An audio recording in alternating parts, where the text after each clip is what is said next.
بندگی نام ہے اصل میں ٹوٹل سرنڈر کا، ٹوٹل سبمیشن کا۔ خوشی بھی تو دو طرح کی ہے، جس طرح سے وقت دو طرح کا ہے۔ دنیا کا سب سے بڑا جھوٹ ہی یہی ہے۔ انسان تو یہ بھی نہیں کہہ سکتا یہ میری جان ہے، اس لیے کہ جان بھی چلی جائے گی اور میں یہیں رہ جاؤں گا۔ یہ قصہ ہے ذوق اور شوق پیدا کرنے کا۔ جب ہم رب کو ذوق اور شوق سے پکارتے ہیں تو ہماری روح، ہمارا قلب، ہمارا دماغ، یہ سب یکسو ہو کے اس کو پکار رہے ہوتے ہیں۔ اعوذ باللہ من الشیطان الرجیم، بسم اللہ الرحمن الرحیم۔ الرحمن علم القرآن، خلق الانسان،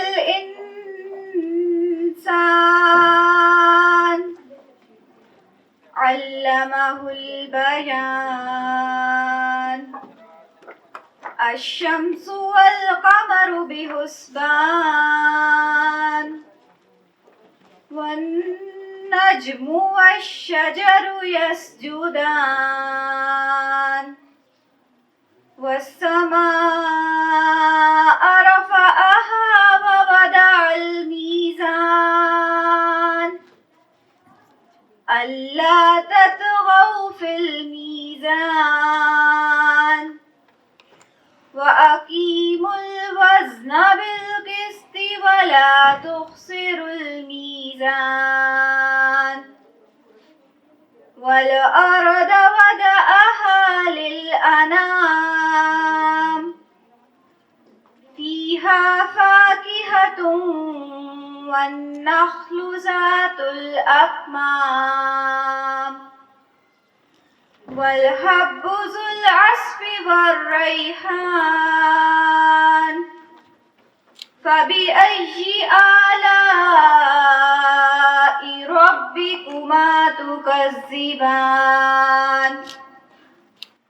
ترجمہ: شروع اللہ کے نام سے جو بڑا مہربان نہایت رحم کرنے والا ہے۔ رحمان نے قرآن سکھایا، اسی نے انسان کو پیدا کیا اور اسے بولنا سکھایا۔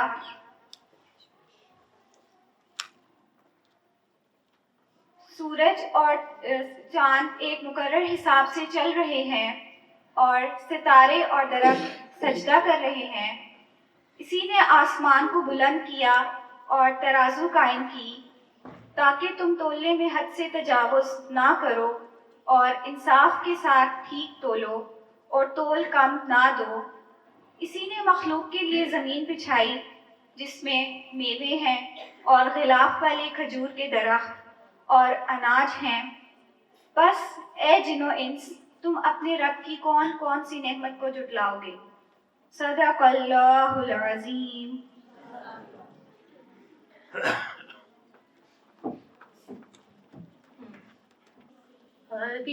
حبیب رب العلا محمد،